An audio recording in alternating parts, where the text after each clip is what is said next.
O Tribunal Superior do Trabalho e o Conselho Superior da Justiça do Trabalho promoveram o seminário Trabalho Infantil, Realidade e Perspectivas. Durante 2 dias, ministros do TST e especialistas no assunto discutiram experiências bem-sucedidas no combate ao problema.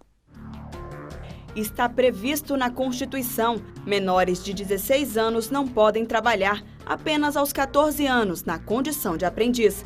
Mas, segundo dados do IBGE e do Programa Nacional por Amostra de Domicílios de 2012, cerca de 3,5 milhões de crianças e adolescentes entre 5 e 17 anos ainda trabalham no Brasil. Por isso, o Judiciário tem intensificado ações para auxiliar no combate ao trabalho infantil.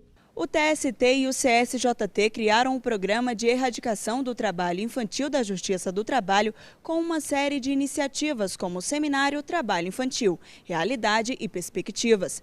O evento discutiu os danos à saúde física e mental causados às crianças e adolescentes que trabalham, além de boas práticas para direcioná-los aos estudos e ao lazer. O que nós temos visto pelo nosso Brasil afora ainda e infelizmente é de fato um contingente muito grande de crianças que ainda são obrigadas a trabalhar, seja por que motivo for. Cada vez mais o TST permanece liderando essas grandes causas nacionais e esta é uma das causas em relação às quais toda a Corte tem uma posição muito clara de apoio aos projetos que objetivem combater o trabalho infantil. Durante a abertura do evento, o vice-presidente do TST, ministro Ives Gandra Martins Filho, ressaltou que mesmo que o tribunal não realize políticas públicas, ele procura auxiliar toda a população para o fim do trabalho infantil. Ao promover eventos como esse, ele faz com que se reflita sobre essas questões e faz com que tanto o legislador como o aplicador da lei e como julgador tenham argumentos, tenham soluções para resolver exatamente os problemas que nos afligem hoje. O convidado especial do seminário, secretário de Trabalho do Estado de Chiapas, Manuel Sobrino Duran, abriu o primeiro painel que mostrou a experiência bem-sucedida do México no combate a esse tipo de exploração, como explica o ministro Lélio Bentes, mediador do painel e coordenador da Comissão de Erradicação do Trabalho Infantil e de Proteção ao Trabalho Decente. Essa experiência do distrito de Chiapas, no México, é uma experiência que tem impressionado membros do Ministério Público, magistrados de várias partes do mundo. Uma iniciativa efetivamente eficaz, que vai direto ao ponto, buscando equacionar o problema das famílias empobrecidas que, por força do círculo vicioso da pobreza, acabam se vendo presas nesse fenômeno tão aviltante que é o trabalho infantil. Podemos conhecer os trabalhos que eles realizam, basicamente no trabalho infantil, na agricultura familiar, nas fazendas bananeiras e cafeeiras, e também o trabalho que eles realizam com a população migrante dos guatemaltecos que cruzam a fronteira em busca de trabalho. E nessa migração, há crianças e adolescentes que também realizam um trabalho. Já no segundo dia de evento, ministros do TST, palestrantes e estudiosos do tema debateram os danos à saúde da criança e do adolescente causados pelo trabalho precoce, as boas práticas que podem auxiliar na erradicação desse tipo de serviço, além de dar alternativas, diagnósticos e perspectivas. Para chamar a atenção da sociedade, para que efetivamente nós terminemos com esse problema e possamos efetivamente viver sem trabalho infantil. Segundo a Organização Internacional do Trabalho, todas as formas de trabalho infantil devem ser erradicadas até 2020. Se isso ocorrer, crianças que antes trabalhavam poderão ter a mesma realidade de Antônio, que apenas estuda e toca violino na Orquestra Infantil da Universidade de Brasília. Como diz a música do Palavra Cantada, criança não trabalha, criança dá trabalho.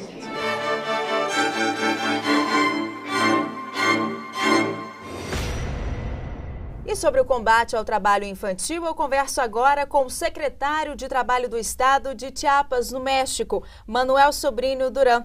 Olá, secretário, muito bem-vindo ao TVTST. Muito obrigado pelo convite. Boa tarde a todos. Bom, Nos últimos anos, secretário, o México conseguiu diminuir consideravelmente a quantidade de crianças em situação de trabalho infantil, principalmente na região de Chiapas. Agora, por que ainda há tantas crianças trabalhando nessa região e o que o México tem feito para que essas crianças apenas estudem? Sim, bem, como tu comentas.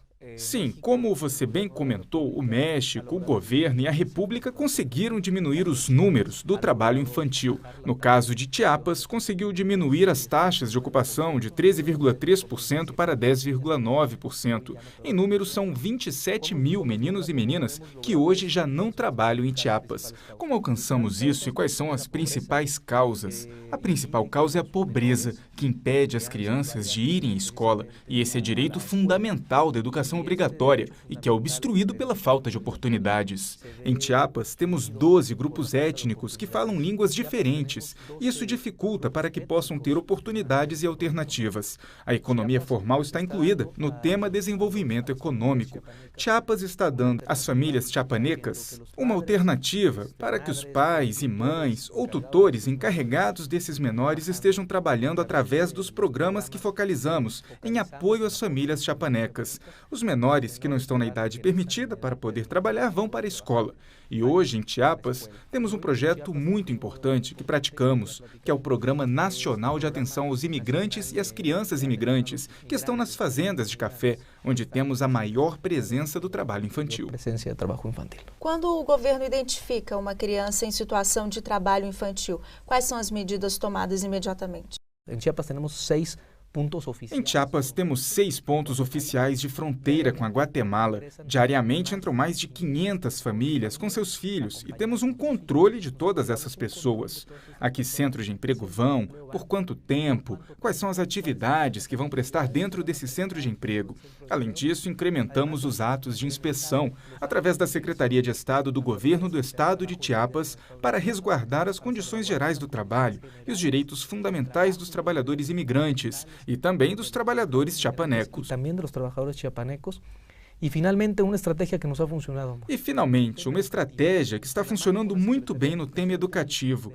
Em parceria com a Secretaria Pública do Governo e a República do México, estabelecemos 19 escolas em zonas agrícolas de café para que, no momento que os pais vão trabalhar, os filhos fiquem estudando. E é uma educação, obviamente, obrigatória, com ensino primário e secundário, e também gratuita. E isso é muito importante. Mas também é gratuita, que isso é importante. E as famílias, os pais dessas crianças, como é que eles reagem a essa ação do governo?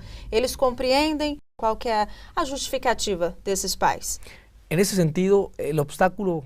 sentido, o maior obstáculo que nós temos é fazer os pais e a sociedade entenderem que o trabalho infantil não é bom, que o trabalho infantil afeta o desenvolvimento do menor de idade, afeta a saúde e obstrui a educação obrigatória do menor. Esses são os principais obstáculos que encontramos, porque historicamente no México, eu posso dizer que essa é uma das épocas mais importantes da República Mexicana e assim é a independência, a revolução, foi incluído atualmente. Setores da sociedade acreditam que o trabalho infantil é bom para o menor. Agora estamos construindo o Observatório Nacional do Trabalho Infantil e Adolescente, que vai nos permitir contar com investigação, com informação diária, semanal, mensal e anual do comportamento do trabalho infantil no estado de Chiapas, especificamente, onde estará o primeiro observatório do trabalho infantil. Mas não muito longe, o governo e a República também construirão esse Observatório Nacional para saber em quais entidades federativas, nós temos 31 entidades federativas e um Distrito Federal, a maior presença do trabalho infantil e em que atividades econômicas, principalmente, temos a presença desse fenômeno. Temos a presença deste fenômeno. No início deste ano, secretário, o Brasil e o México intensificaram um trabalho de intercâmbio para trocar experiências no sentido de erradicar o trabalho infantil. Quais serão as próximas ações, secretário? Bien, bueno, pues uno de los intercambios... Uma das ações dos intercâmbios precisamente é a nossa presença aqui no Brasil. Agradeço ao ministro-presidente do TST, Antônio José de Barros, que nos fez um convite para participarmos de uma conferência com as experiências positivas do México e de Chiapas. E é nessa visita aqui no Brasil, agora também teremos um encontro com o secretário do Trabalho de Brasília. E este encontro positivo que nós vamos ter com eles servirá e enriquecerá em definitivo para que nós, com esses 20 anos a mais de experiência que tem o Brasil sobre o México, nós possamos implementar em todo o país e especificamente no governo do estado de Chiapas, com políticas públicas eficientes e eficazes em favor da infância e da adolescência. Agora, quais ações especificamente realizadas aqui no Brasil chamam a atenção do México nesse sentido, para erradicar de vez o trabalho infantil? Bien. No caso das experiências do Brasil que nos chamaram a atenção, são os protocolos que desenvolveram para a inspeção no setor primário, especificamente no campo e na zona agrícola, e as estratégias que estão desenhando e as capacidades institucionais que o Brasil tem hoje para que nós, nessa análise comparativa, possamos ver se estamos num bom caminho na luta e na prevenção da erradicação do trabalho infantil. Então, com isso, nós ganhamos muito com a presença hoje no Brasil e esperamos que esse intercâmbio de informações, especificamente o que você comentou, como vocês têm experiências positivas no campo para a prevenção e erradicação do trabalho infantil, nós também podemos fazer em Chiapas. Nós temos a maior parte dos meninos, meninas e adolescentes trabalhando em campos agrícolas, uma consequência natural, porque somos um país que faz fronteira com a Guatemala e por isso temos meninos e meninas imigrantes, desacompanhados, que atravessam e têm como destino os Estados Unidos e muitas vezes, por falta de recursos, acabam ficando no estado de Chiapas para trabalhar. Muito obrigada pela entrevista e até a próxima. Muchas gracias. E veja agora outras notícias de destaque no TST. O Comitê do Prêmio Nobel anunciou o nome do ativista indiano Kailash Satyarthi e da paquistanesa Malala Yousafzai como vencedores do Nobel da Paz de 2014, pela luta contra a opressão das crianças e dos jovens e pelo direito de todas as crianças à educação. O indiano esteve no TST em 2012, como convidado especial do seminário sobre trabalho infantil e aprendizagem. Para a Justiça do Trabalho, a premiação reconhece a importância do tema. Representa o reconhecimento da relevância desse tema, que volta ao debate público quanto à necessidade de medidas mais urgentes e mais eficazes para nós erradicarmos de vez essa mazela que é o trabalho infantil no mundo. O berçário do TST passará a receber filhos de servidores do Conselho Nacional do Ministério Público, após um convênio firmado entre os dois órgãos. Bebês com idade entre 6 e 18 meses poderão ficar no berçário enquanto os pais trabalham. O local tem capacidade para até 60 crianças e já atende filhos de servidores do TST e do TSE. E o TV TST termina aqui, mas você pode continuar acompanhando as notícias do Tribunal Superior do Trabalho pelas redes sociais e pelo site tst.jus.br. Até o próximo programa!